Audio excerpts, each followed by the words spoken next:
the lighthouse should be near water. Now, I don't know, is this something that I would talk to the DDA about? It, it wouldn't hurt yeah. Okay. I'd like to also join the DDA if I am in that area that I'm on Weir behind Hughes Street. But I also own property real close to Cedar Lake Elementary School, so I guess if it's property owning, would I be in the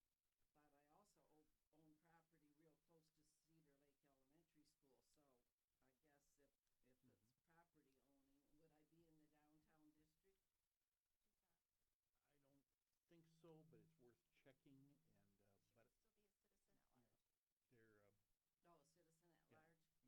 a citizen at yeah, large? yeah. I would really like to be a citizen at large because I had so many people that are really interested in what's going on with the board, and they just don't feel comfortable coming out. I don't know if they're shy or whatever. I've never had that problem, so I don't understand it at all. When you're the 8th kid out of 9, shyness is not a good thing. Okay, so anyway, I'd like to get on that, and I'll talk to Ann Richards about that, right? Okay. I'm not sure if there are any openings right I now, was gonna say the same, know, but yeah. but talk to her. Okay, and even if I can't be on it, I would still like to give her my ideas because people are really interested in this. They also thought about the lighthouse. I told them that it was going to be in that area by the telephone poles there where, across from the Oscoda Inn, right? And if they haven't decided yet, a lot of people thought that it should be near the water and that it would look really great on the pier. And if they did put it on the pier, they could take the pier and, well, either build out on it and put the lighthouse on the pier, which I think would be like very cool. That was one of their suggestions to do with the lighthouse. And I said, well, I think they're gonna put a sign on it for the beach. And they said, well, just get a huge sign that says Oscoda Beach, a big wooden sign, you know, maybe with waves on it or boat or whatever, and just put Oscoda Downtown Beach with an arrow on it, because then the telephone poles really wouldn't bother it that much. Okay, so that's the lighthouse. Another thing people asked me about was building a township hall, and I was saying I think it'd really be great to have a 2-story township hall and have everything right there in the center of town. But then I realized there's no parking. So we avoid a parking issue again like we had with the last township meeting place. I think the best thing to do would be to give that place, get Mark David out of that broom closet he's in. How many people have seen Mark David's broom closet?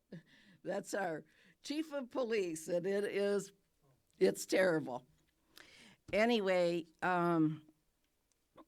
and hopefully he would be put in one of those front offices, and then all of the offices would go to the Cedar Lake Elementary School. I retired in the 2nd grade class in the front hall. It was the same room I went to 2nd grade in. And it's a really nice room. I'm very comfortable there. But I think we would be very comfortable in the Cedar Lake Elementary School. The 2 kindergarten rooms are huge. They have bathrooms, they have water, sinks, everything. That whole front hall, there's a lounge in there that used to be the old library. And there's big offices in there. And then around the corner is where the library was when I taught there. And that's also another big room. And then you have the cafeteria with the kitchen and everything. That building is perfect for our township. Excuse me. Like I said, I ate a Snickers bar. Roseanne? Yes. You're way beyond your 4 minutes. Oh, So if okay. you can cut this. Okay, yeah. Okay, as long as there's no questions. And then just have the fire and police in the township hall that we have now. Okay, thank you very much for, I hope you will consider my questions that the people had. One I can answer kind of quick, and if you want to get back to the people that you talked to, Roseanne, the pier, we did not run out of money. We knew how much we had. The engineers said, this is what you can build with the money you have, you know. And so we built what they said, because they knew what things were gonna cost. Those round caissons cost $100,000 a piece, each. Well, where did people get the idea that it was supposed to be longer? Originally, we talked about having something, you know, about 400 or 500 feet, but then when we got down to the nitty-gritty and they said, this is what it's gonna cost, well, you know, that pier is really built solid, and it costs a lot of money, so. The only thing that we did with the pier to make it look like, when are you gonna finish it, is at the very end, you'll notice that those round things are called caissons, and it goes right up to the level of the deck. And so if sometime in the future, the township decides to put another section on it, it can be built right from the end one. Next time you look at the pier, you'll notice that the very end caisson is really different from the other ones as far as how it goes. So it's designed for an addition, but we did not run out of money. That sounds like poor planning, but no, we didn't run out of money. We knew what we could do, you know, cost over $1 million. What, but you only paid a percentage of it, Yes, right? yeah, we got grants for most of it, yes. Right, so maybe we could get some more grants. Yeah. Or you could, yeah. or whatever. Yeah. But I was also talking to people about that they wanted to fish off that pier, and I was thinking we could make fish nests Mhm. for fish to be able to come in there, because I used to seine minnows there with my Uncle Chris. He had a Yeah. bait shop, and I only saw a little small fish. Now, somebody said there's walleye out there, but Yeah. we could make fish nests and have Mhm. Yes, fishing. I agree with that. You know, some kind of fish habitat that could be Yes. created out at the end, yeah. And then like yourself, I have heard that game fish are showing up out at the very end. Yes, that's what someone Yeah. told me. There's walleye out there. So, anyway, there's one answer to one of the things you brought up, and the others we will consider, so. Okay. Oh, I forgot to tell you about, I'd like to have a huge aquarium with all the natural fish in it of our area, in somewhere. Okay, all right. Write that down. Go to the Red Rooster Restaurant. They have a large aquarium. You can eat, you pick Red what you Red want. Rooster in Greenbush. Got a big aquarium No, I'm with talking about an aquarium like you see. Like they Yeah. had in Traverse City. Right. Okay. Right. All right, Bob, you have another card? We do. Kathy Woosterbarth would like to talk about the medical marijuana moratorium. Okay. Hello. Hi. This is regarding Charter Township, Oscoda Resolution Number 2016-18. Public Act 281, the Medical Marijuana Facilities Licensing Act, signed into law by Governor Snyder on September 21st, 2016, states, "A marijuana facility shall not operate in a municipality unless the municipality has adopted an ordinance to authorize one or more types of marijuana facilities within its boundaries, and to limit the number of each type of marijuana facility." It further states that a municipality may adopt or other ordinances relating to marijuana facilities within its jurisdiction, including zoning regulations. As this act states, until and unless a municipality decides to allow the operation of a medical marijuana facility, the operation of such a facility is not permitted within the jurisdiction of the township. Therefore, if my interpretation of the act is correct, the need for the proposed Oscoda Township Resolution number 2016-18, which would, if adopted, enact a year-long moratorium to learn and study the effects of the proposed legislation, the Medical Marijuana Facilities Licensing Act, is unclear to me. Also, to clarify, the Medical Marijuana Facilities Licensing Act is not proposed legislation as written in the resolution. It is state law. I ask you, the Township Board members, to elaborate on how you propose to learn and study the effects of Public Act 281. Is it the Board's intention to hire a consultant paid for by our township resources to study the effects of a law that will have been in place for only a little more than 1 year? If so, and this resolution is adopted, will the Board notify the residents of the intent to spend tax revenues for this purpose, including the cost of doing so? While speaking of revenues, I'd like to state here that according to Public Act 281, the township may charge up to $5,000 for each medical marijuana facility license, which must be renewed annually. I commend the Board for considering this important issue and believe the law allows however much time it will take the Board to deliberate and act in its best interest of the public health, safety, and welfare. As you do so, I hope the Board considers the best interests of all residents, including those who have a prescription by a licensed physician for a medicine that has demonstrated efficacy in alleviating the pain accompanying a host of debilitating medical conditions such as terminal cancer. Whether or not the Board ultimately decides to allow or disallow one or more medical marijuana facilities to operate in the township, patients using medical marijuana have the right to know, at the very least, where they can obtain their medicine. Until the Board does make that decision, patients cannot obtain their medication from a medical marijuana facility in Oscoda Township. Thank you for your time and thoughtful consideration. Thank you. And as you know, this topic is on our agenda tonight, and I wish I could tell you what we're gonna do, but we'll discuss it and vote, so. That's it, 2 cards? That is it. Okay, once again, as usual, we have another public comment at the very end. Same rules, no cards needed then, but 4 minutes to speak, and so we will get to that. All right. Next is the consent agenda. Minutes for the regular board meeting, October 24th. Is there any corrections or comments anybody has on the minutes? Okay, financial report, 3-week gap, usually amounts to a sizable figure, and that's, tonight's no exception. Payment of bills is $107,216.66. Over a 3-week period. Usually it's 2, so. Anybody have any comments there? Okay, hearing none.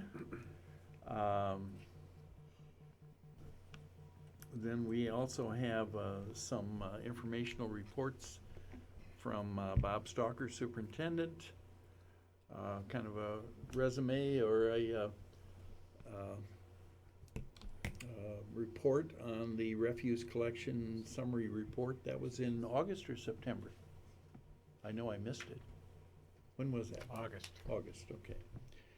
And special assessment inquiry regarding Alexander and Sherwood, and a generator issue which has been solved. So, How was the solve on the generator? Osable has one, and they're willing to loan it to them, Osable Township. Okay. So it's all set. Okay, I need a motion to approve the consent agenda. So moved. Support. Okay, moved by Mr. Weed with support from Ms. McGuire. Anything further? Roll call, please. Mr. Weed? Yes. Mr. Palmer? Yes. Ms. Carrasco, yes. Mr. Cummings? Yes. Ms. McGuire? Yes. Mr. Byer? Yes. Okay, the consent agenda is approved, and next we go to reports, superintendent's reports. And First action item deals with fiscal year 2017, proposed budget and scheduling of a public hearing for the 2017 budget. Thank you. Included in the packet electronically is a copy for fiscal year 2017, and there's a bound copy on the board table. It reflects minimal changes as compared to the draft, which are described in the transmittal letter. I just wanted to briefly mention a cautionary note that is in the transmittal letter relative to potential budget reconciliation needs moving forward. Because we did not talk in great detail at the work session relative to reconciliation needs, it's my assumption that we'll be looking at avenues to either increase revenues or cut costs moving forward.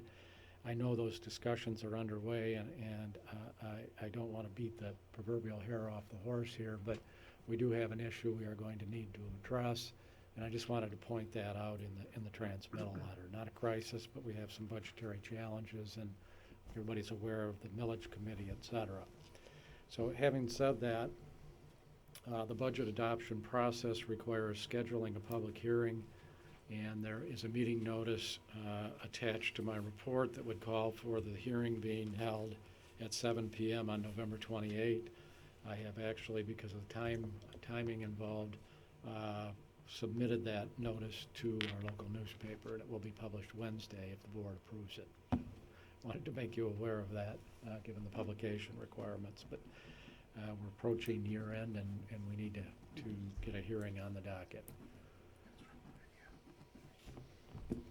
Okay, thank you, Bob. Board members are reminded that after tonight, there are only two meetings this calendar year for this board. One more in November and one in December, so we are getting toward the end and running out of time on this, so. Okay, approval is requested to schedule a public hearing, even though it's already been advertised, right? So, I need a motion to schedule a public hearing. So moved. Support. Okay, moved by Ms. McGuire, supported by Ms. Carrasco. And that will be at 7 o'clock, November 28th, which is the Monday after Thanksgiving. So, okay, roll call, please. Ms. McGuire? Yes. Mr. Palmer? Yes. Mr. Weed? Yes. Ms. Carrasco, yes. Mr. Cummings? Yes. Mr. Byer? Yes. Next item deals with this building, Robert J. Parks Library Utilization Report. Yes, And, attached to my report is a draft letter and a utilization report for this building. It is required every other year by the Department of Education. We got the building through a public benefit transfer, and they essentially ask us to update a report or provide a report summarizing the previous year's 2 years operations, and essentially confirm that it's continuing to be used for the purpose for which it was granted, namely operating a public library. So we have updated the report using the format that's been established in past years, and approval is being sought for submittal to the Department of Education with the supervisor's signature. So nothing is gonna change, except we're not gonna be here forever, this board meeting here. But it's something you said every other year that the Department of the Air Force requires. Education. Department of Education. Okay, thank you. All right. Do I have a motion to go ahead with the report? So moved. Support. Okay, it's moved by Mr. Weed with support from Mr. Palmer, that we do go ahead with this 2-year report to the Department of Education. Anything further? Roll call, please. Mr. Cummings? Yes. Ms. McGuire? Yes. Mr. Palmer? Yes. Mr. Weed? Yes. Ms. Carrasco, yes. Mr. Byer? Yes. Motion carried. Next item deals with the snow removal tractor purchase. Work session. Pardon me? Yeah, Oh, work work session, session. yeah, Mhm. okay. Work session discussion confirmation regarding the community center. And go ahead, Bob. Thank you. We held a work session October 27th to talk about the community center and its operations. Primarily, the purpose of the work session was talk about the operating season and the potential to expand that up to and including a year-round schedule. The purpose of this item being in my report is to confirm what I perceived as the consensus for direction that staff would follow as a result of the work session discussion. And basically that was consensus that a trial run year-round operating season would not be advisable based on the likelihood that significant additional operating costs would result. Instead, staff will focus on finding opportunities within the existing operating schedule to pare back hours when the patronage is limited, hopefully save money, and then determine how that money might be able to be used to extend the season on either the spring or fall shoulders. So if that is an accurate description of the direction, then we will undertake that effort from a staff standpoint. Okay, does anybody have a problem with that summation of the community center report or what we discussed? No. Okay. And as far as, to use your term, the shoulders of the season, spring and fall, they don't have to be equal. If we do find ourselves with a plan to extend, it can be whatever, you know, we could maybe talk to the people interested in this. We could talk to Al, you know, and just kind of see what people want. I don't think we want to be dictators on that. It could be, the extension could be all in the fall, or 2/3, 1/3, you know. I'm thinking that in the spring, just my opinion, that people are tired of being indoors. They want to get outside, and I would think there would be less demand for an extension in April or May, and more of a deal like, let's get in the building and get things done in September and early October. But I don't know. That's just my hunch. So anyway, okay. So we need a motion to confirm that we should explore this, undertake efforts to develop a revised operating season recommendation based on the above parameters. Do I have a motion? So moved. I would like to just Okay. discuss that a bit more if possible. Sure. What I would like to see the staff do is, and I think you've highlighted here, is to reduce the hours of operation so we can save some money on the overall, starting immediately. And then to extend the hours, say, till the end of June and reopen September 15th, with that as kind of a goal in mind, under those parameters. That is what I would like to see. After going over our budget and our discussion, the year-round thing right now may not work out budget-wise for us, but I think if we can save some money on cutting hours throughout the winter months, perhaps we can extend it perhaps to the end of June, if not maybe the end of May, and then reopening like mid-September would be my suggestion. Okay. So I guess I could make that a motion to that effect. Well, We are we already, going to- oh, we okay. already have a motion. Oh, okay. It hasn't been supported yet, though. I'll So. support I Tim's. supported it. Okay, you did? No, I you did. made it. You made the Well, I made the supported it. original. Okay, Yes. all right. Sorry. Motion That's it. is, So the made. first motion is to, does it define it or not? What was your first motion, Tim? It was restating what we were discussing, that we were looking to propose the flexibility of actually going in and defining a flexible schedule. We don't know what that'll be, but we're going to embark on trying to find a budget for this annual Right, opening. That's see right. where we can cut the hours and then add them on. That's right. Okay. Yeah, so it was that flexible concept. Right. I don't think we can say right now that we're gonna reopen on the 15th of September. We don't know how much money we can squeeze out of Right. I would think that's true. downsizing a little bit, Okay, so. so I support Tim's. All right. Any further discussion? Okay, roll call, please. Ms. Carrasco, yes. Mr. Cummings? Yes. Ms. McGuire? Yes. Mr. Weed? Yes. Mr. Palmer? Yes. Mr. Byer? Yes. Okay, next item is the possible purchase of a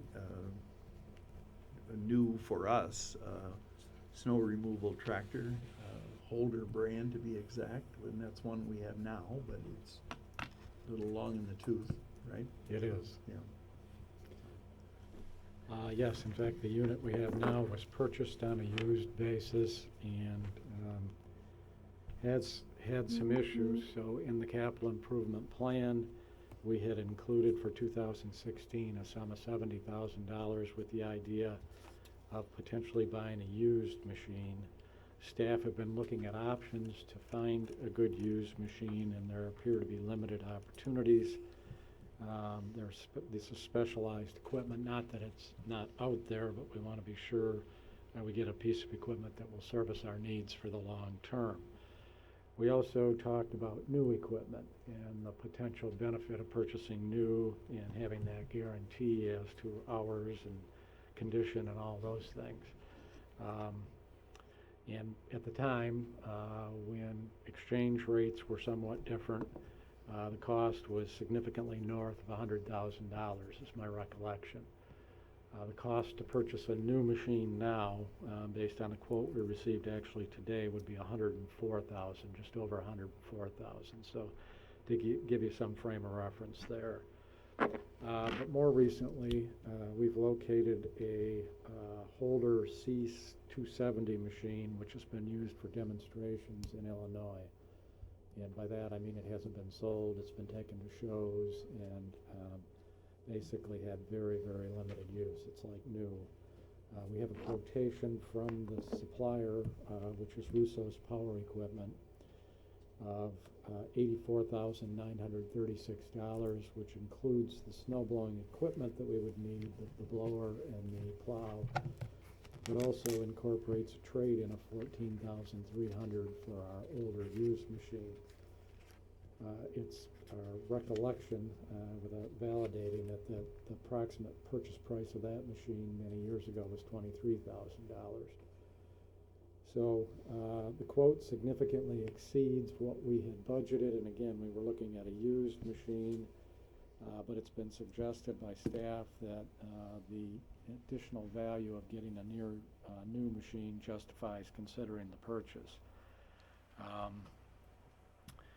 On that basis, the matter is being brought before the board for consideration this evening. One thing we talked about, subsequent actually to my report being produced, was the potential for purchasing a leaf blowing attachment for this piece of equipment.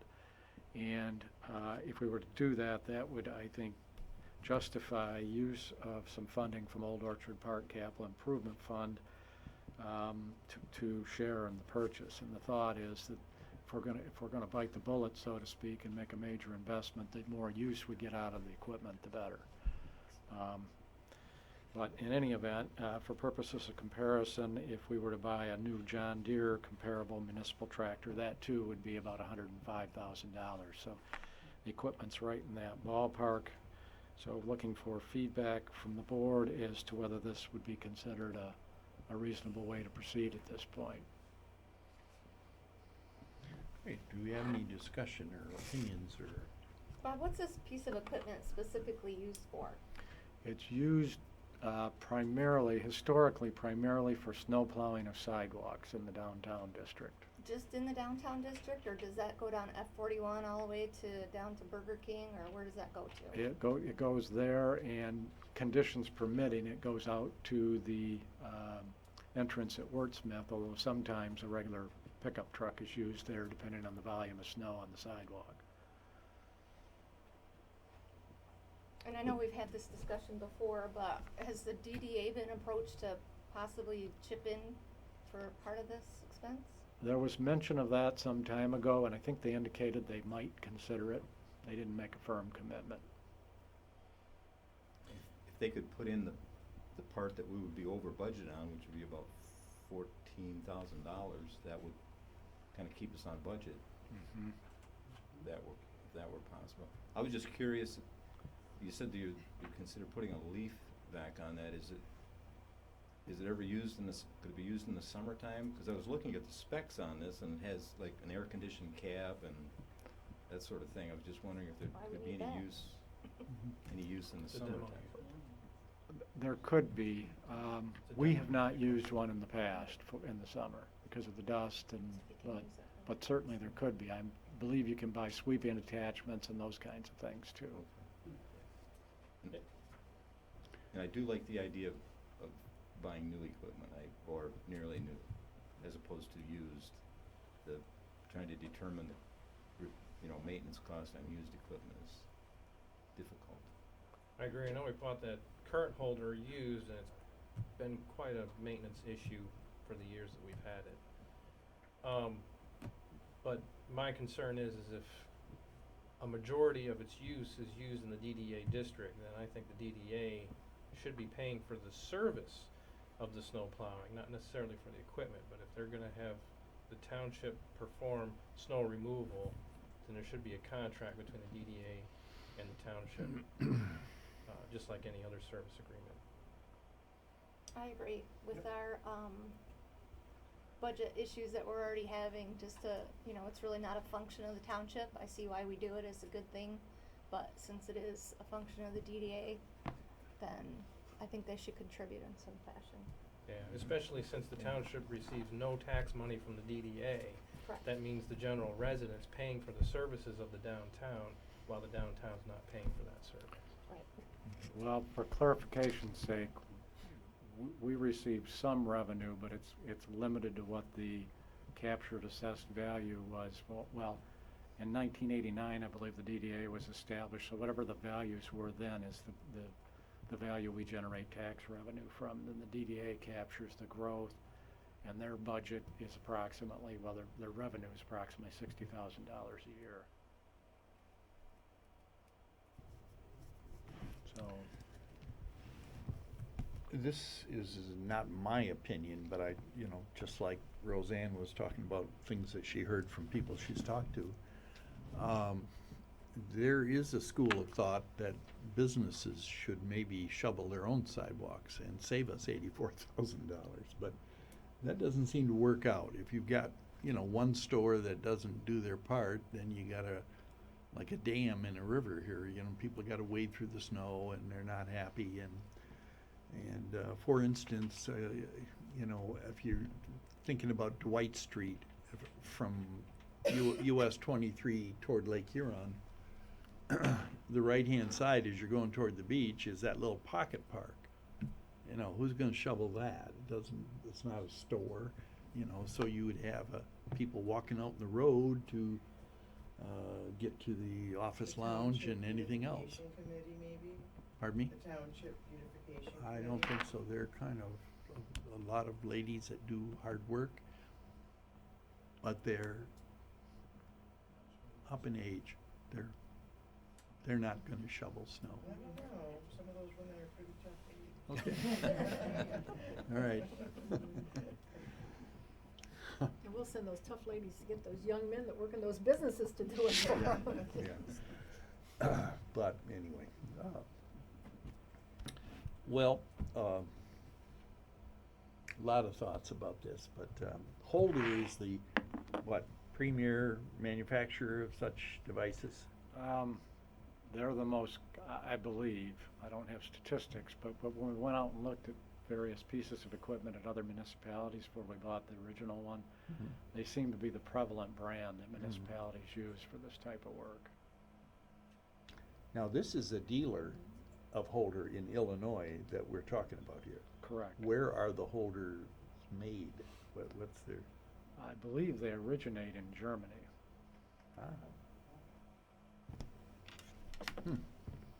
Okay. Well, board members, what's your desire here? I'd like to see what Aaron said about what the DDA paying for the service, what that type of generation revenue would be. Otherwise, I'd like to see them pay for half of the equipment personally. If we delay this piece of equipment may get gobbled up by somebody else. I mean, it's a demo, which is kind of, when people are looking at cars and you got a demo that, this has only been used at shows, I agree this is a good opportunity, but because of our financial situation, because of the boundaries of the DDA, I think it's very important that a service contract be established. So I'd make a motion that we make the purchase of this Holder C270 demo unit pending an agreeable contract between the township and the DDA to pay for the labor and equipment usage for snow removal services. Okay. Do we have support for that motion? I support that motion. All right. Further discussion? How are we gonna determine what you charge them for that type of service? Yeah, there's probably more than we can figure out in about 10 minutes during this meeting. Right. That's the problem. Well, I'd like to add that I really like the idea, I agree that this is an opportunity that could easily be lost if we delay too much. So I would like to find a way to capture that, but yet I agree with what Aaron's proposed. do you think they would do that and we could maybe have an emergency DDA meeting? We could. Because the one that was supposed to be held last week was canceled for lack of business, I think. So for clarification's sake, is a commitment from the DDA acceptable as opposed to a signed contract? Because that's gonna significantly extend the duration by the time we have a document prepared and I'd say commitment. is there? For the same. commitment. I'm good. And what if they say no? Then we save ourselves $100,000. Yeah, that's what Don't I'm get it. thinking. As a member of the DDA for a little while, I don't think you're gonna get a lot of money out of them. Well, it's not about getting a lot of money, but we do need to recover our costs regarding that particular service. So what would you be satisfied with? I think we need to crunch some numbers first before we can settle on something. Okay. We need to understand the labor costs involved Right, with it, with the everything. amount of wear and tear that's put on the equipment. Okay. Anything else? Well, without getting into the gory details, so to speak, we probably can establish an hourly rental rate for the equipment that's somewhat standardized, and then labor rates for the operator. Is it something as simple as asking the DDA to reimburse us for those costs? I would say, yeah. Pretty much the same thing. I think Reimbursements for those any costs. contribution from the DDA, Well, it's proving a point here. What's the difference between having the contract or the reimbursement? it would be the same. I'm looking for the basis of an agreement here specifically. Are we looking for 100% reimbursement for our costs based on those types of calculations? Yes. For those two things. Within the DDA district. Mhm. Okay. Okay, just to explain my vote, I'm in favor of going ahead with the purchase, because I think your chances of getting some money out of the DDA would not be any different if you paid it, told the people, yeah, we want that, and then went to the DDA and said, hey, you gotta help us, because we're $14,000 over budget. I think you'd get the same result, whatever it is, so I'm gonna vote no for that reason, so. Anything else? Okay, roll call, please. Mr. Weed? Yes. Ms. McGuire? Yes. Mr. Palmer? Yes. Ms. Krasko, yes. Mr. Cummings? Yes. Mr. Byer? No. Okay, motion has carried, and we move on to another piece of equipment, potential skid-mounted leaf vacuum purchase. Yes, it's equipment night. Yes.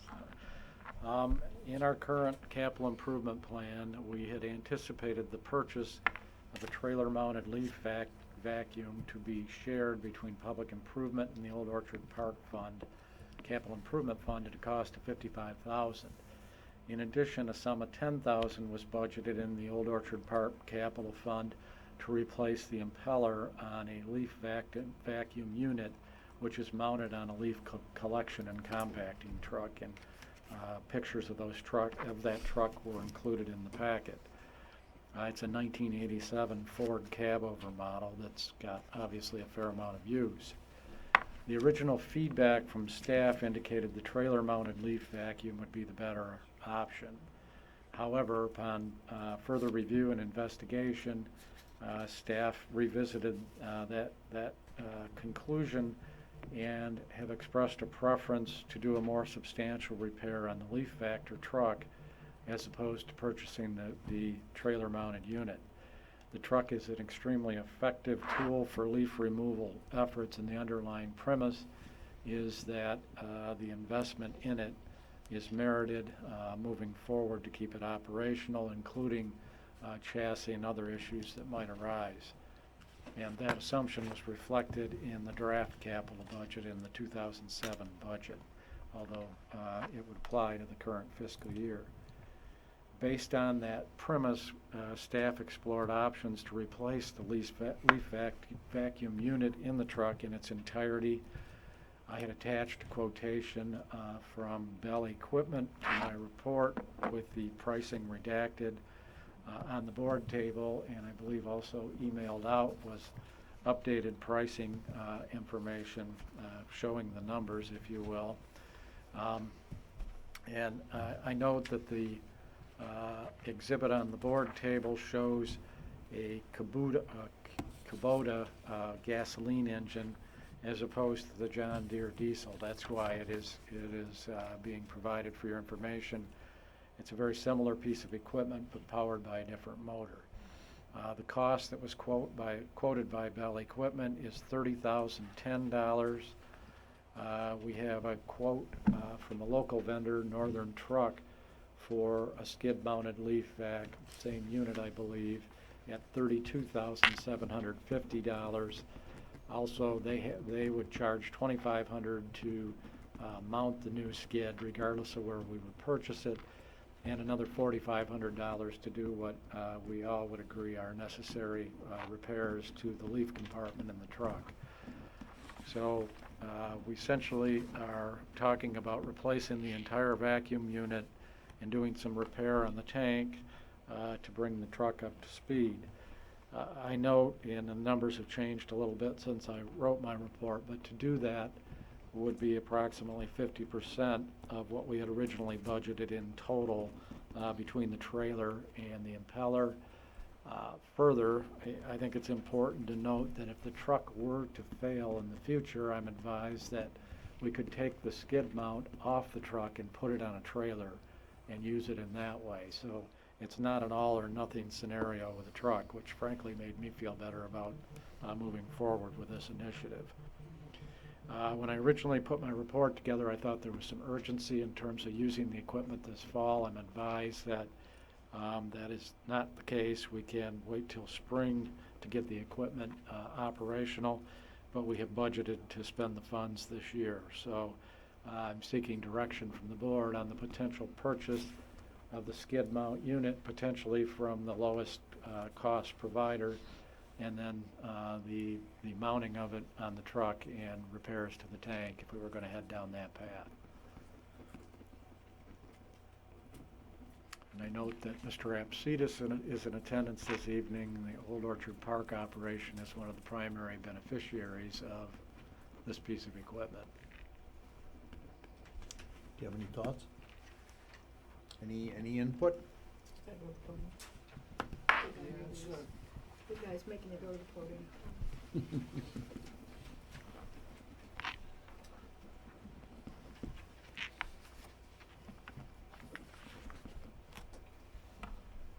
As Bob had mentioned in the report, it is an older truck, but it's still holding together real well. It's inspected every year, MDOT inspected, and it passes every year. The brakes are good, the engine's good, the transmission's good. However, the engine that drives the actual sucker, I guess for lack of a better word, is taken a lot of work. I mean, it's a 1987, and it was, you know, done on a second-hand basis, but it needs to be replaced. To replace that, you know, it's just a lot easier to replace the whole equipment than just piecing the impeller part and then the hose, which is getting old, and you just can't find this equipment just like that anymore. To get it all in one unit was a lot cheaper than just to replace the impeller and then the housing, which is, it's getting dangerous to use. So, and not only Old Orchard Park uses it, but the DPW uses it throughout the township, as well as the cemetery. They get rid of the leaves there. Yeah, it's a valuable piece of equipment, so a lot of people use it. And as Bob said too, if something ever does happen to the truck, I hope not, but it can be removed. It's on a skid unit, and it just slides into place, bolted down. We take it off, put it on something else. So it's always going to be, you know, able to use different capacities that way. And with the way that this is, you can also buy blowing equipment. You know, there's chopping and there's all kinds of different things you can. I don't need any of it, but if it ever comes a need that we would need something like that, it's there. Okay, So, questions, Val? In this picture here of the truck with the big black thing with the hose, that's gonna replace the big black thing with the hose? Mm-hmm.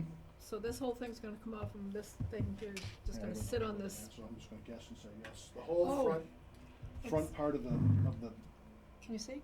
yep, Okay. right behind the cab there. Yep. All that, Not the tank. not the tank. Oh, just that little piece right there? Yeah, Oh, that little piece is, what, 30 grand? So the vac and the truck chassis are the same age? Yes, the, 30 years old? the tank now is, this piece.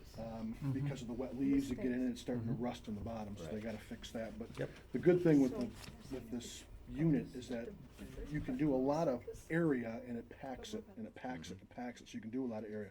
The problem that we were finding with the pull behind is that you couldn't pack it, you just had to put it into a box of some type, and you had to make the box, and then you had to empty it. And I don't know if you ever did your lawn, how quick that fills up. Oh, yeah. It's the same way, so you're repeating this, you know, doubling, so you're using more labor and more time to do what you could do in about a quarter of the time.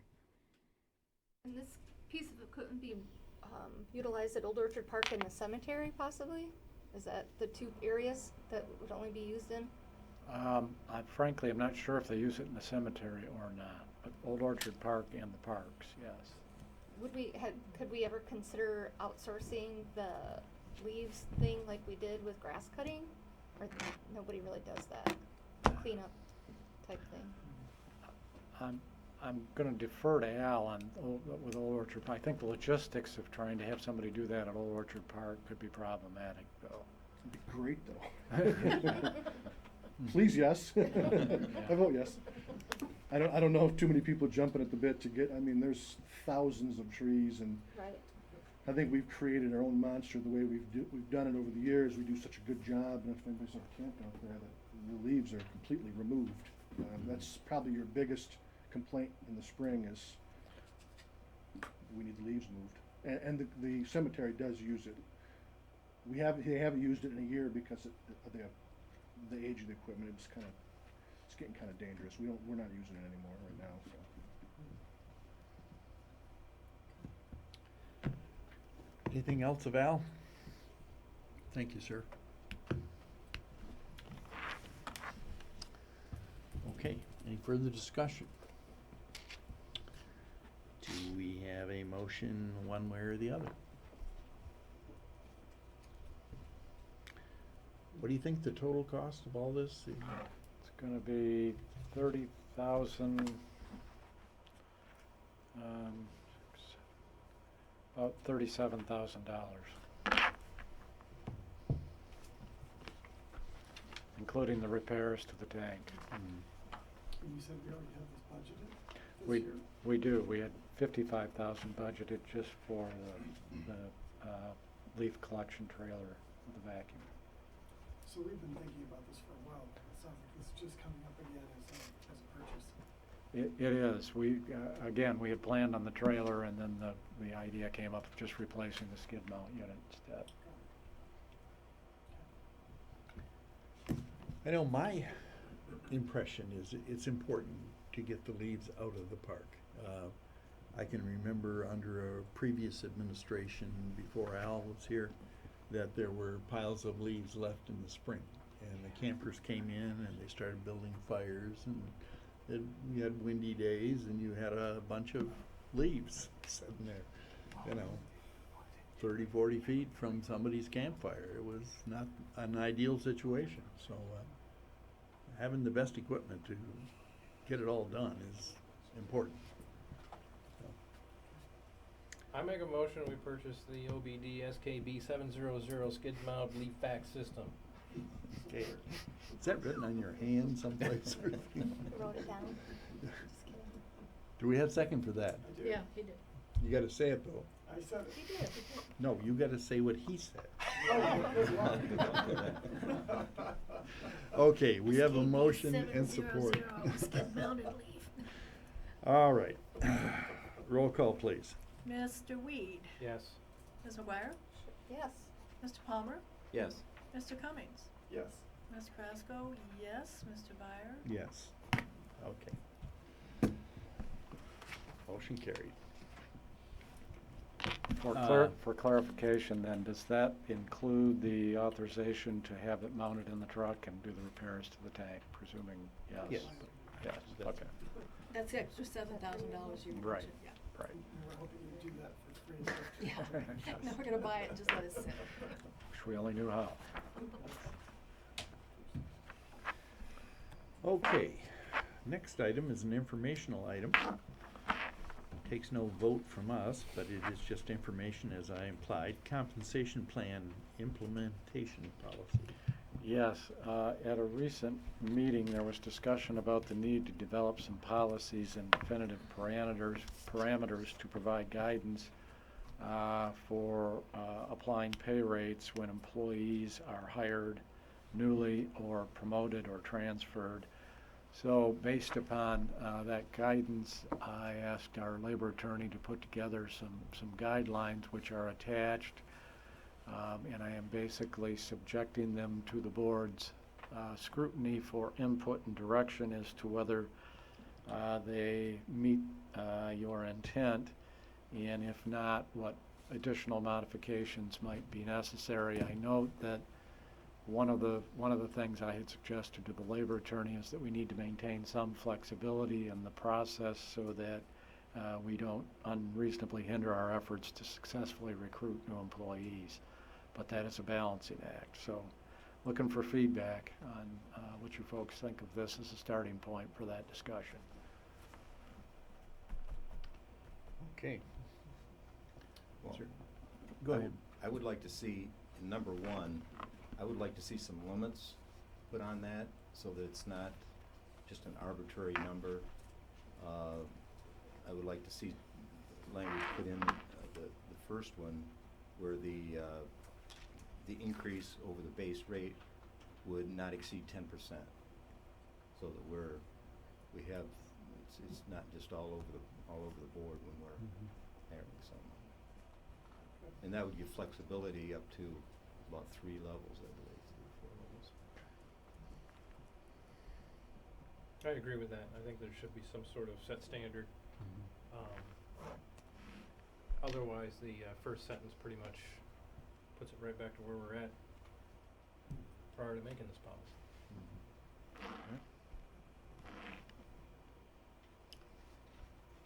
Okay, anybody else has any input? See you at Sure. some later date, but not too far ahead. Right. Not- so, And I'll bring something hopefully definitive back for Okay. All right. consideration. All right, next, our community development coordinator is not with us tonight, under the weather. So we're going to other. And first item under other is a lot split request in Brewster Park.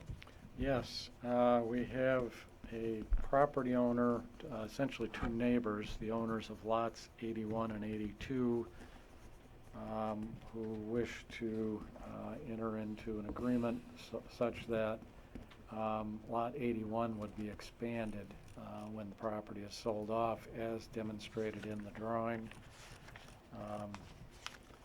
You'll note that the Lot 82 is much larger, so 81 would benefit from the split. The split has been reviewed by staff and is being recommended for approval by the departments essentially that have executed the form. Okay, are there any concerns or questions about this?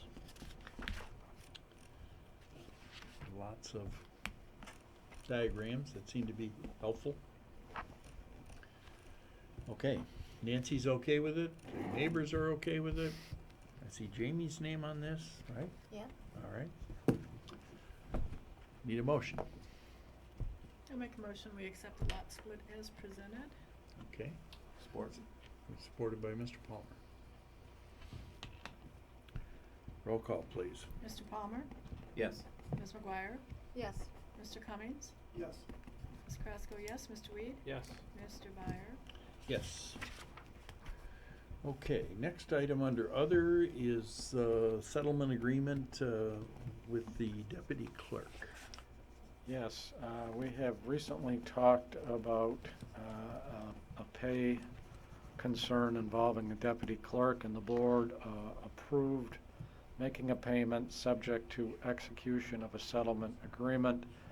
This document is intended to be responsive to that contingency. It has been executed by the deputy clerk, and I'm seeking authorization for the supervisor to sign it on the township's behalf. Thereafter, payment would be made. Any questions or discussion? This has been a long ordeal, kind of, yeah. But it's agreeable to everybody? Okay. I make a motion that we accept this agreement. Support. Support was from Aaron? Okay. Anything further? Roll call, please. Ms. McGuire? Yes. Mr. Palmer? Yes. Mr. Cummings? Yes.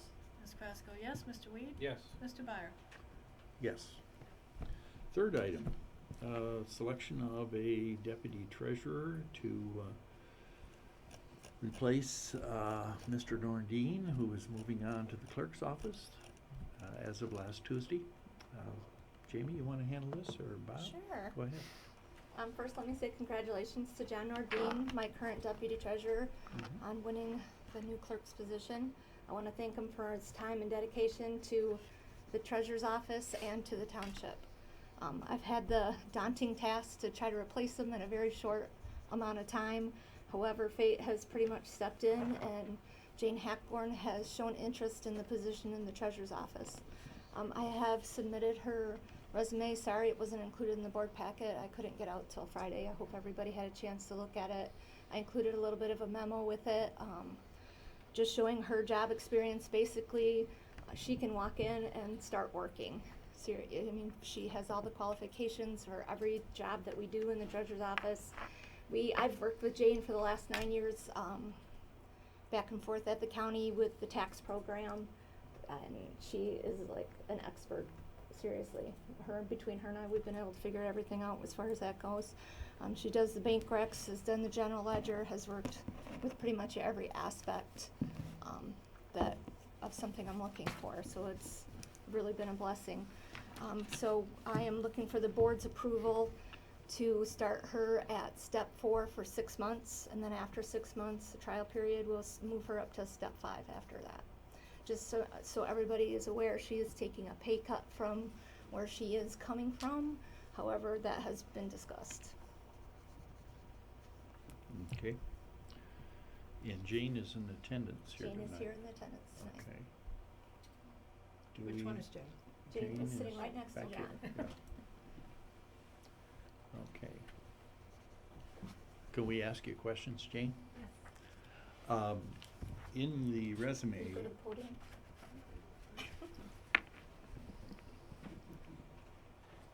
it mentioned Pontiac Business Institute 1989, Baker College of Business, 1985.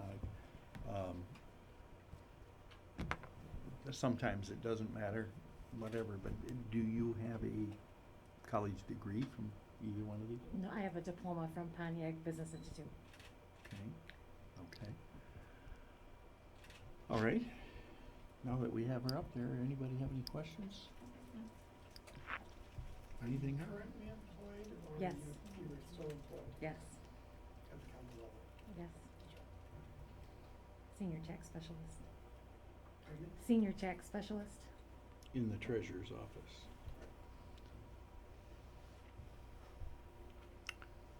Any other questions? Thank you.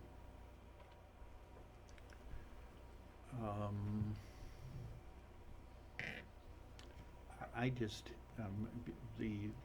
I'm sure she's very well qualified, and I'm sure she is, and it's certainly your pick.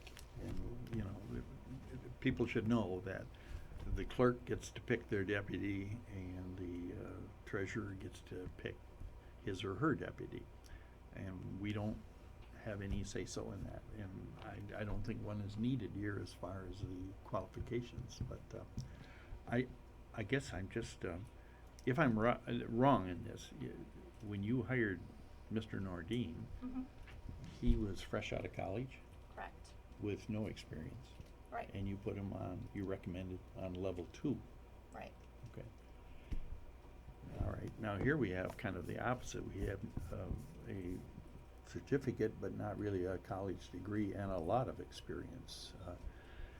And you're jumping to level 4 for 6 months, so next June it'll be level 5. Correct. It just seems to me there's a bit of a balance there. In one case, you have a college degree and no experience. The other, you have a ton of experience and no college degree. And Mr. Palmer's been very eloquent in the past, talking about having a college degree is a good way to get the job, and then after that, it may not make that much difference. But Right. so that's I guess- quite a difference. I guess I would have to look, you know, I'm not really sure how a diploma from Baker qualifies against the actual accounting degree. But to me, you know, yes, college degree, you're book smart, you know the ins and outs of government accounting, which is totally the opposite of regular accounting. And so that was something John had when he got the job, that it was a little bit easier for him to figure it out. Yet he still had a lot of unfamiliar territory with the software and with all the other different aspects of the township and different revenue sources, where Jane's coming from the county, where she deals with not just one township, but many townships. We're talking 10 or 11. Probably all 11 of Yeah, them, yeah. exactly. So that she's dealing with that, not only with taxes, but public, you know, with the revenue sources, with customer service, with every type of aspect. So that's where I'm finding my distinction. Okay. Well, I would like to just say that I would like, we just got done talking about the compensation plan and limiting that increase to 10%. So I would like to try and invoke that, where we would keep this at a 10% above starting pay, which would put you in the level 3 category. It seems to me that what we're, nothing bad about her resume. I mean, she obviously has experience, but I think what we're looking for here, anytime we hire somebody at the township, is to find a good employee, somebody that will be with us a long time. There's a lot of factors that go into being a good employee, and I can tell you from personal experience, a good resume does not necessarily make a good employee. Sometimes the best resume in the world, and the employee just doesn't pan out. But when you're hiring somebody, the first thing you have to look at, obviously, is a resume. Correct, But- and I guess that's my job to do that, since it's an appointed position and not a hired position. Right. Excuse me, not a hired position. So, I guess that's probably not apples to apples, if you ask me. But, and as far as the compensation, I think, you know, we talked about doing that. However, again, I think we're talking more about employment instead of appointed. And we talked about that before with the thing with Jessica. I think there's two different totally distinctions there that we do need to iron out and figure out. However, to me, with an appointed position, I think it's all about the resume. And I've known Jane for 10 years or so, 10 plus years. So I understand what you're saying, Bill. However, I'd have to take exception to that, To what? to the fact that it's not just about the resume. That makes a good employee? Yeah, Well- because I know her personally, and it's my appointment. I understand that, Correct. and I agree with it, but in 40 years of running a business and hiring people, I can tell you that sometimes the people with the best resume do not make the best employees.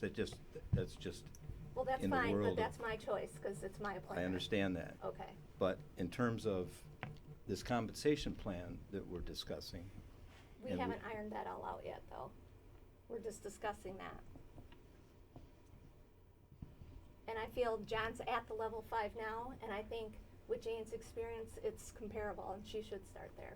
Well, actually, she's starting at 4, and not gonna move up until 5 until after 6 months. Well, I'm afraid if we don't exercise some restraint in our compensation plan in terms of a ceiling of what we can allow, we could be opening ourselves up to some lawsuits. I agree, except for she's appointed, she's not hired. I agree totally with you as far as the hired employees that the township does. She's appointed. I agree with Mr. Palmer. I think that when we first start off any employee, I think it creates quite a disparity when you start them at such a high level, regardless of experience or the background. I think we've already done that. We've already set precedents besides me bringing Jane to the table, actually. With what? There's another department head that was hired at a higher level than starting out lower because of his experience. So it's not like this And is how the much first of a person. gap higher? I would say the same, level 4 if I'm correct. Situation that I think But he's you're an employee. referring to, I believe it was level 4, but I'm not certain, yes. John, how long have you been the deputy treasurer? Almost 4 years. Okay, you're at a level 5 now, but you started out as a 2. My knowledge. Yes. It was- Okay. Okay. Do I see a compromise here instead of, John started at a 2, moved to a 3, 4 years later he's at a 5. Jamie's suggesting a 4 for 6 months, and then by next June or July, she's a 5. How about a 3 to a 4? I would agree to a 3 and then standard step after that, not a 6-month difference. So then she would step in January. That's In fine with the me. anniversary date. Is it the anniversary date? Yes. Well, have to be something I would have to discuss with my candidate. So would you like us to postpone this or have a motion tonight, 3 to a 4, if that's what the will of the board is? I just threw that out. So, I just don't understand that. I'm sorry. Started at a 3 for 6 months. No, I understand that. Yeah, I don't yeah. understand because she's so well qualified that so I'm gonna have to, let's say she doesn't wanna do that, and I have to find somebody else that is gonna be completely less qualified to do the job.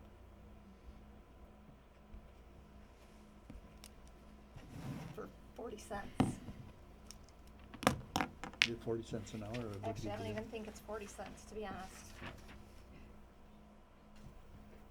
Board members?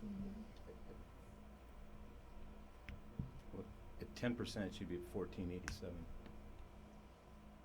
which is in the, which is, So that would be between a 3 and a 4.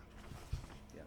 So for 1487, so for the difference of 20-some cents, that's what we're talking about here?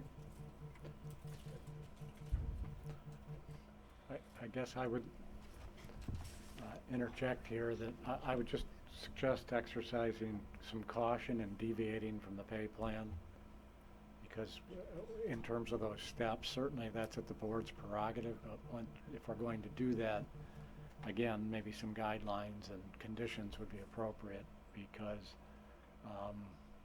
it becomes very subjective at some point. I would be okay with the step 4 and then the anniversary date, changing it to step 5. Since it's only the 20 cents difference of the 10%. But that, again, would have to be up to the candidate. I can't speak for her.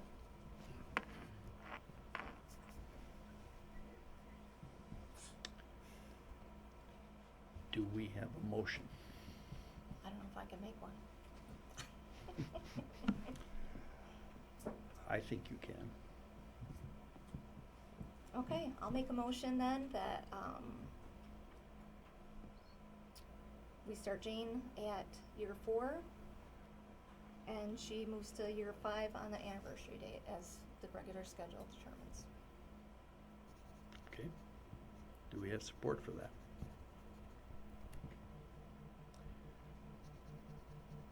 I'll support that. I hate to see a motion just die. I'll support that. Roll call, please. Mr. Weed? No. Mr. Palmer? No. Ms. Carrasco? I don't know, no. Mr. Cummings? No. Ms. McGuire? Yes. Mr. Byer? No. Okay. Do we have any other motions on the same topic?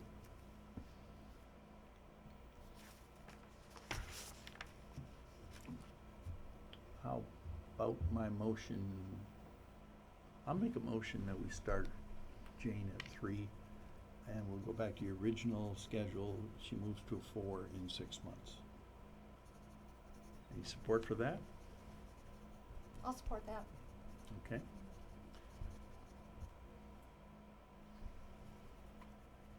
Level 3 for 6 months, then a 4. Roll call, please. Ms. McGuire? Yes. Mr. Palmer? No. Mr. Weed? No. Mr. Cummings? No. Ms. Carrasco, no. Mr. Byer? Yes. Okay, motion has failed. 4 to 2, I guess, right? So.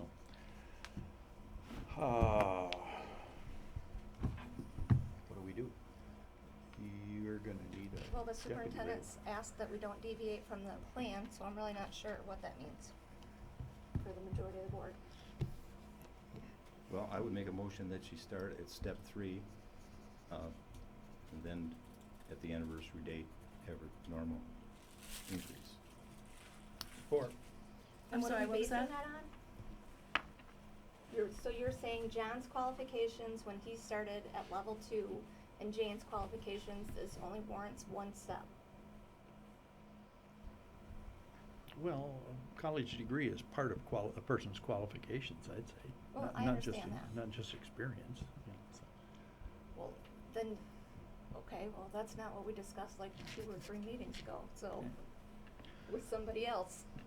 As a So matter your of fact, motion started at 3 and moved to a 4 After 1 year. after the anniversary. Anniversary, yes. And we have Unbelievable. second from that? Okay. Mr. Oh, Mr. that's Palmer funny. and Mr. Weed. I guess you get what you pay for. Roll call, please. Mr. Cummings? No. Ms. McGuire? No, Mr. Palmer? Yes? Mr. Weed? Yes. Ms. Carrasco, no. Mr. Byer? Yes. Because I am a loss on this. 3 to 3, no.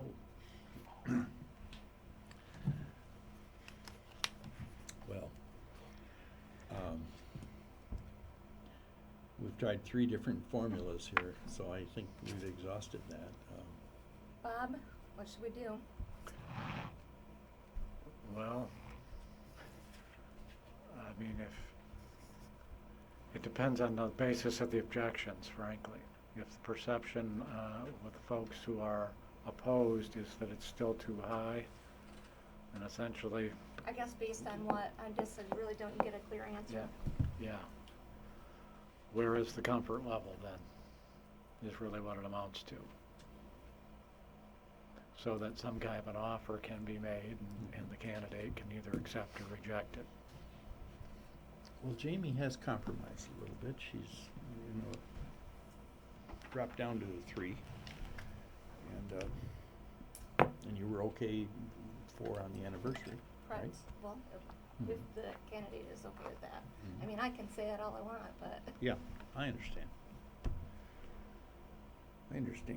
But that failed, so I don't know.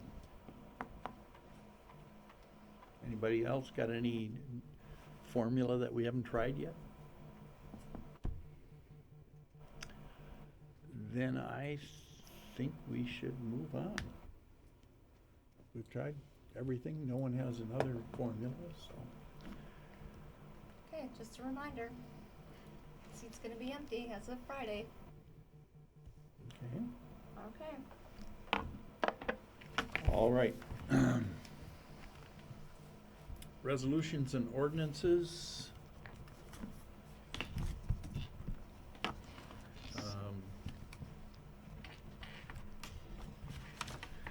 And the first resolution is 2016-17 regarding budget amendments. Yes, this is the second set of budget amendments. There will be more forthcoming for the current fiscal year. These involve the general fund for the township. The most significant adjustments in the batch, if you will, are the accommodating sale of the State Street Square building and adjustment to the fund balance. The net effect, I believe, although I was unable to get a report to validate this, is a reduction of about $27,000 overall in revenues and expenditures.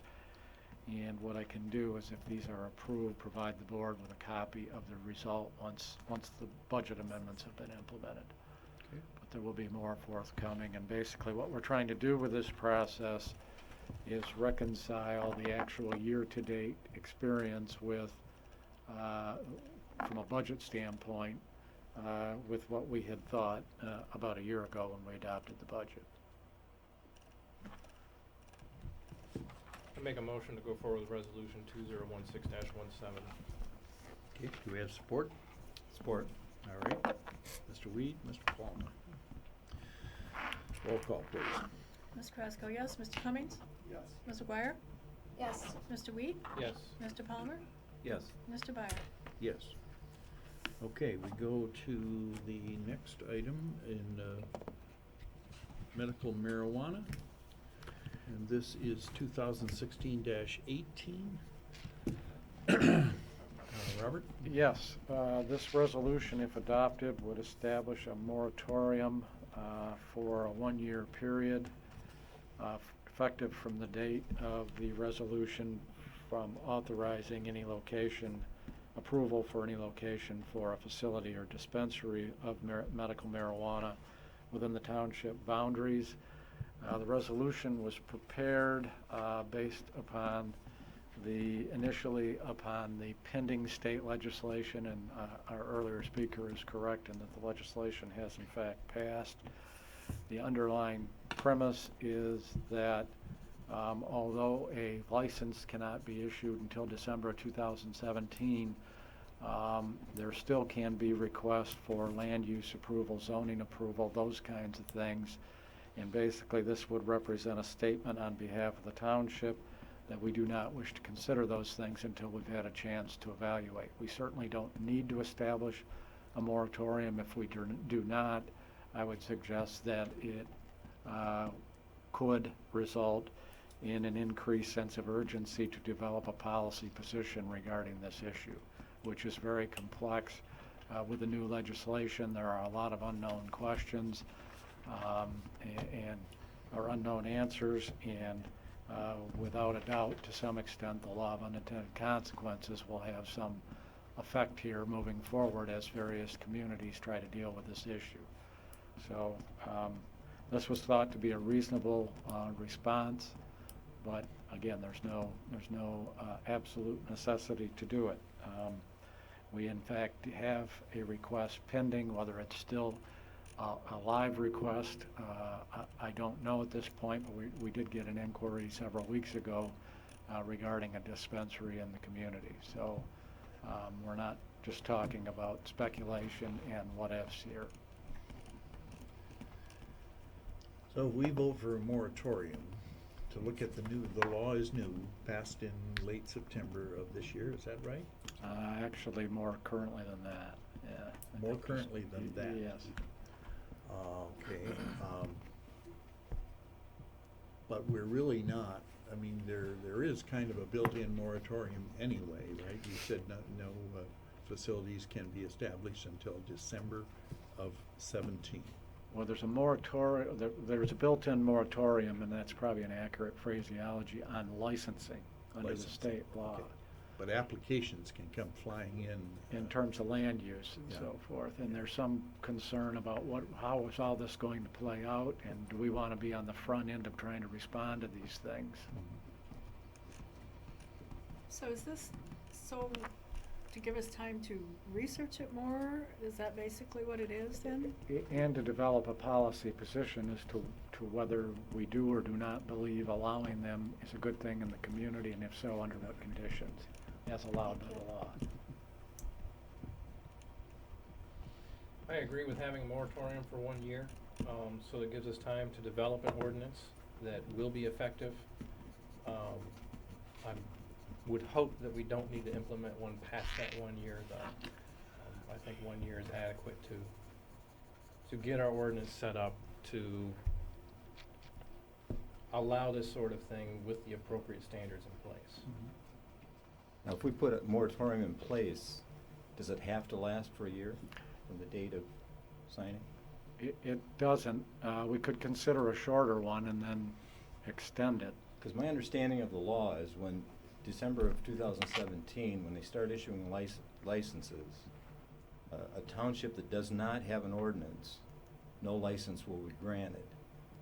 However, in Oscoda Township, we do have an ordinance. Now, it's fairly restrictive. I mean, there's not much to it. I shouldn't say restrictive. There's only 2 pages, and it basically has a list of definitions and an intent. There isn't anything about zoning districts or anything like that.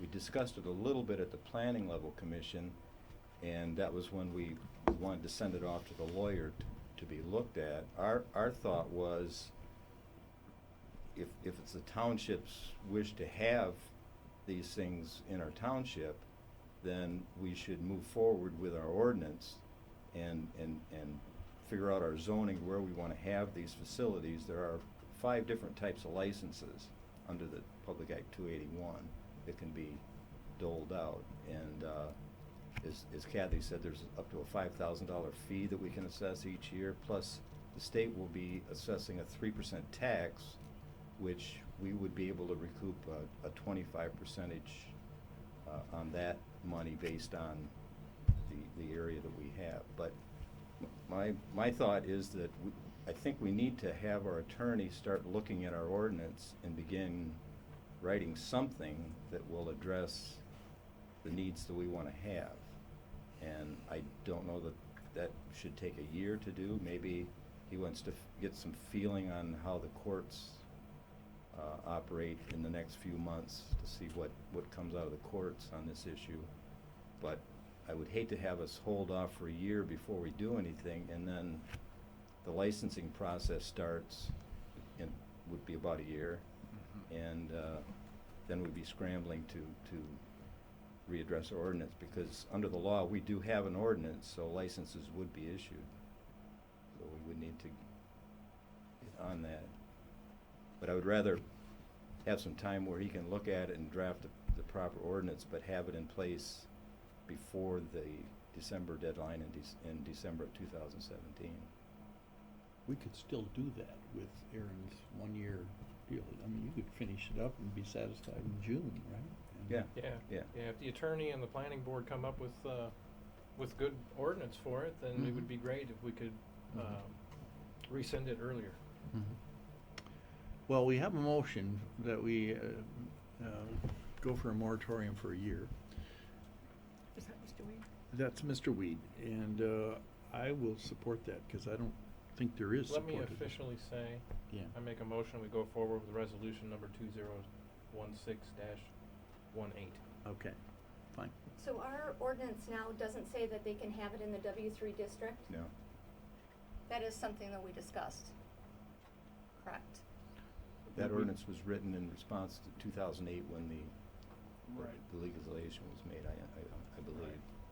Right, so, And it's just a general ordinance. There really aren't many specifics in it at all. Well, it's kind of because the 2008 legislation was pretty general. That's right. You know, it That's was- right.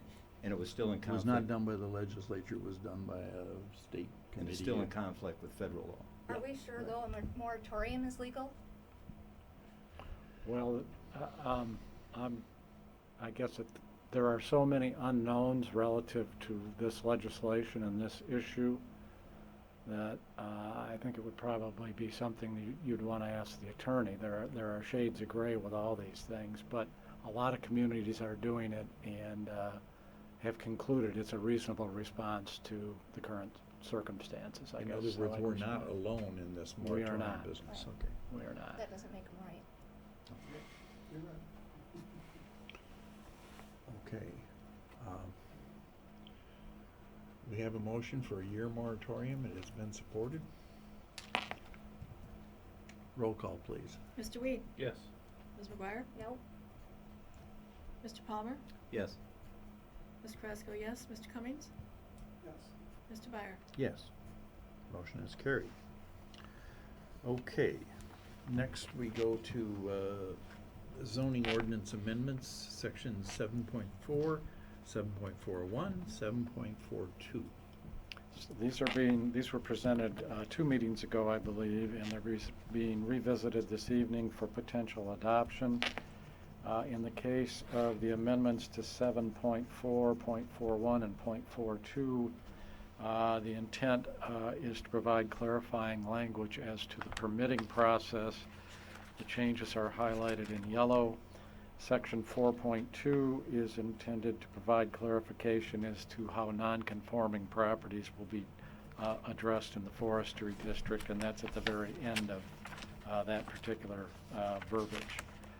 So based on our discussion at the last meeting, it was my understanding that these changes were considered acceptable by the board, so we should be in a position then to adopt them. Okay. And everybody's been provided with information with highlighting on where the changes are. Any questions, discussion, or a motion to go ahead with these additions? Do we have to have a second reading? We don't, is my We don't? understanding. No. Okay. Motion to adopt these changes? So moved. Support. Moved by Mr. Palmer with support from Mr. Weed that we do adopt section 7.4 and 7.41 and 7.42. Roll call, please. Mr. Weed? Yes. Ms. McGuire? Yes. Mr. Palmer? Yes. Mr. Cummings? Yes. Ms. Carrasco, yes. Mr. Byer? Yes. All right. Next is a ordinance. We've had 2 resolutions, and now an ordinance, which has a little more muscle, having to do with feeding of birds. Yes, this document had been presented previously, and there were some questions raised about permissible bird feeding, if you will, and the potential for that with maybe bird watching stations and feeding in cooperation with the Audubon, et cetera. So there has been language inserted into the document in the first therefore paragraph where the prohibition applies to feeding birds except in cases where it's allowed by permit through the DNR or Fish and Wildlife Service, along with a specific additional approval of the township. So that's how that particular concern was addressed. If that's considered to be acceptable, then we would be in a position to move forward, consider adoption of the ordinance. We're not talking about just one bird here, gulls. What about if somebody's got a bird feeder in Footsite or something like that? A bird on Footsite Park? No, their own private property. This only applies to public property. Public land, okay, Yes. okay. And, any kind of bird, not just so-called seagulls or gulls. Right, it says not limited to, Yeah. or it says including but not limited to.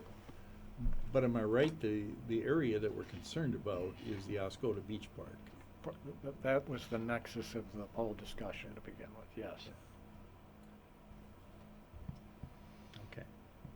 But there is this line here that says, no person shall create or foster any condition on public or private property that would result in the congregation or congestion of. So if somebody wanted to throw out cracked corn in the backyard to feed ducks, would that, And they adjoin the township property but it's regardless, it's Mhm. private, Right. private property. right.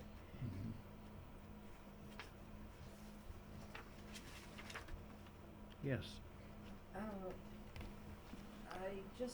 I don't know where I learned this, but it's kind of bad to feed the birds during certain times of the year. Mhm. Then they don't leave property. Is that what this is Kind of about, yeah. Migration. about? That's part of it, yep. Because, a lot of people that are here, just seasonal people, they love to feed the birds and everything. But then really birds get an idea that Yeah. they don't have to migrate at certain times like they should. Right. I know it sounds a little crazy, but. No, it makes sense. Feeding the birds, if you're going to feed them, it's better to feed them in the winter and then not feed them other times. Okay. Well, what do we want to do with this ordinance, folks? Do you want to adopt it as it, or you think there's some holes in it and needs to be tuned a little bit more, or what? Well, Tim's right about it saying on public or private property that would result in congregation or congestion. We can't limit what they do on their own property, can we? Well, I think the intent is to keep it from spilling over. Well, yeah, that's, Yes, but, yes, we can, because it's based on public health, welfare, and safety. so I can't feed the birds. It's no different than like a blight ordinance, where it affects other neighboring properties, health of the people and their property. Or feeding deer. I got a question. Is this ordinance is there a time limit involved with this, or is it year-round? Every day, any day, summer, winter, fall? Permanent. Permanent. Option So B, we're- yeah. What you're saying is, on private property, there would be no feeding of birds either during No. the summertime? It's not what we're saying. It's saying Well, it's based getting confusing This is here. dumb. on the result in the congregation and or congestion of such aviator waterfowl. So A I have- waterfowl. I have a problem with that wording, and it's my problem on that, because you see, I've grown up for decades, I've thrown out cracked corn for ducks in the winter. Now, At your home? at my home. And whether that, wild turkeys. and whether that actually obstructs with their migration is yet another matter for the DNR and experts, but nevertheless, it started with my parents doing it, and I've kind of continued it on. However, I've never seen one duck come. It's been a congregation, and I'm having a problem with this way this is worded. I can't control who does or doesn't come in. Well, that's the thing with the ordinance is that if it's encouraged or nothing is done about it, Yeah. then it can get to a severe point and create E. coli issues along with health hazards for the birds. Right. And, of course, a pretty nasty, dirty public parks that might be nearby. What if you just have a neighbor that don't like ducks and they just wanna turn you in cause there's an ordinance? That's, can be done for anything. That's stupid, I think. Well, it certainly could be revised, and we could go back and take out any reference to private property, and then deal with that potential issue if it emerges in the future through an amendment to the ordinance. Why don't we postpone this for a little fine tuning? And I would make that motion. Support. Okay. Supported by Mr. Weed. Roll call, please. Ms. McGuire? Yes. Mr. Palmer? Yes. Mr. Weed? Yes. Ms. Prasko, yes. Mr. Cummings? Yeah. Mr. Byer? Yes. Motion Passed. And we are now at public, Now we're at our additions that we didn't do. oh, okay. And that is basically, are we gonna do a thing where everybody comes in, gets sworn in at the same time? Does everybody wanna come in one at a time? My schedule was pretty mixed up. I'm available the morning of the 17th, What day is that? or all day on the 16th. Can you get sworn in early? You can get sworn in, you just can't take office until noon on the 20th. So, if everybody comes to a meeting of the minds, You're gonna be around Thursday this week? I'll be here in the morning Okay. until about noon. 9 o'clock Thursday? 9 o'clock Thursday? I have an appointment Thursday. That's fine. So, 9 o'clock. You better find a time where there'll be nobody that's legal in your office. I know. Well, you can come anytime. I mean, you can do it and I can swear you in. All right. And we're gonna do that in Bob's office? 10 o'clock? All those that can make it? Okay. 10 o'clock? 9 o'clock. 9 o'clock. Okay. All right. All right. We don't need a motion on that. Okay. All right. Now, second public comment, 4 minutes to speak. Anyone?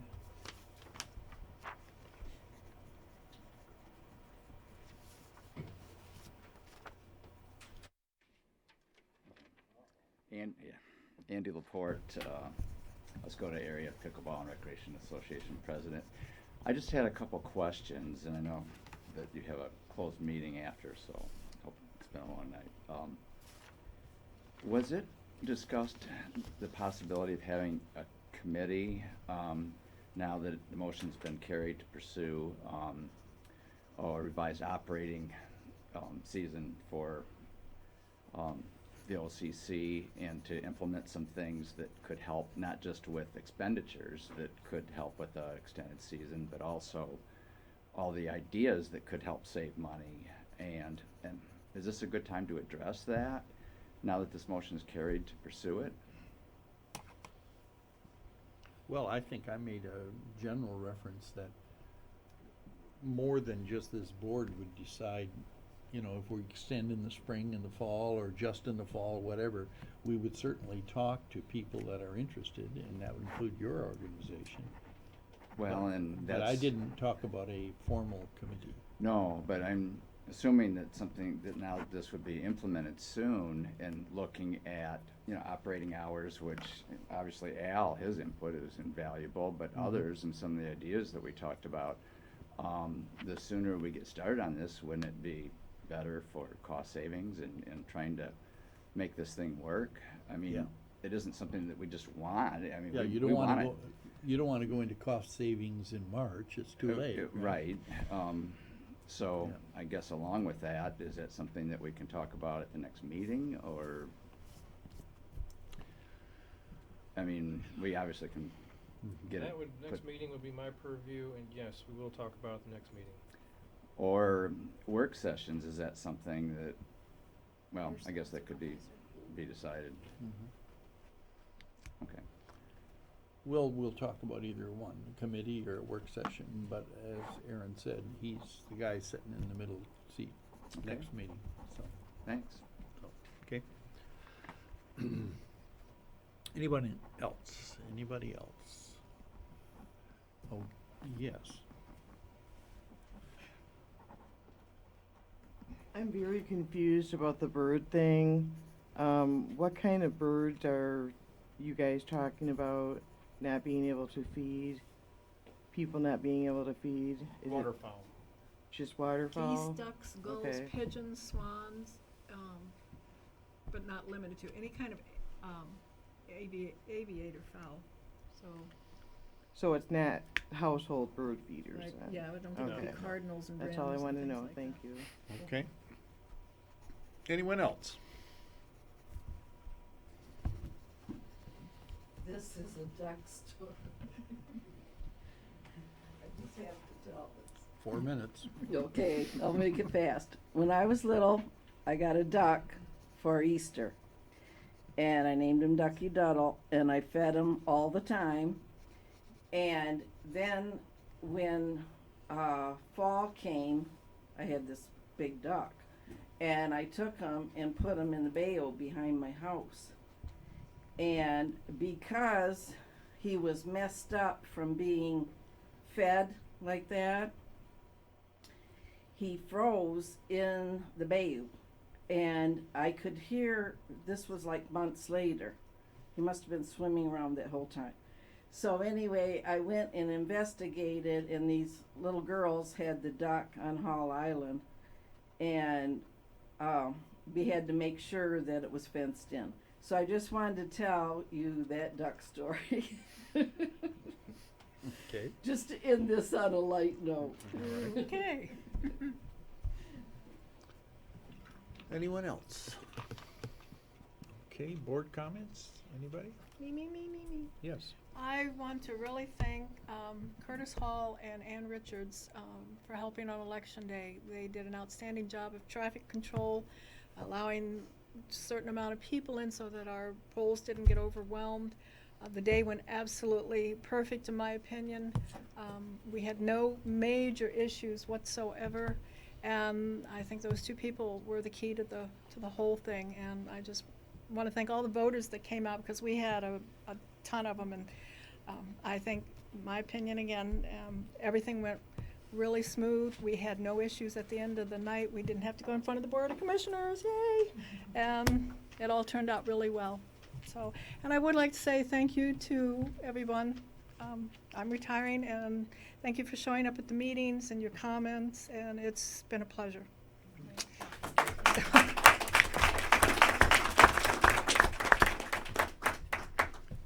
I would like to also tell you thank you for your work on this election and the past ones, since I've worked for you during several elections.